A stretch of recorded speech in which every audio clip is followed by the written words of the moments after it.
orang ngepoin Instagramnya Erina Gudono, istrinya Kaisang. Jadi ini semua berawal dari Erina memposting di story foto jendela pesawat yang bagi mereka yang mungkin pernah terbang ke Amerika atau pernah terbang kemanapun gitu akan bertanya-tanya, pesawat komersial kayaknya nggak ada deh yang bentuk jendelanya seperti ini. Oh, ini pasti jet pribadi. Nah, hanya berawal dari temuan itu. Lalu terungkaplah bahwa memang mereka menggunakan jet pribadi. Dan sekarang pertanyaannya, jet pribadinya itu punya siapa? Lalu kita tahu bahwa itu milik perusahaan yang juga memiliki Shopee. Lalu kemudian pertanyaannya, ketika seorang anak presiden punya itu, bukankah itu bagian dari gratifikasi?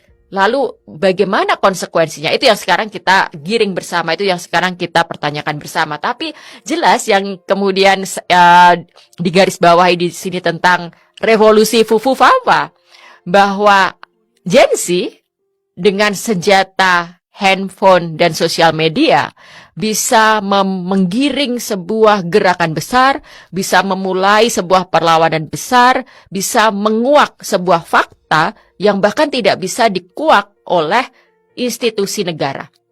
Kepolisian, KPK, kejaksaan, bahkan ketika fakta sudah disodorkan seperti itu, institusi-institusi ini tetap tidak melakukan tindakan apa-apa. Gitu.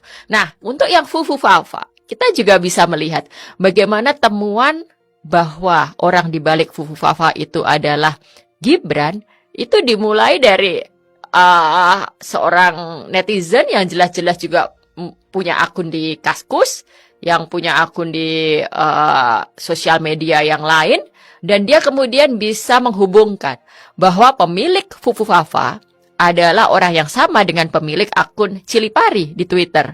Lalu kemudian pemilik Cilipari adalah Gibran.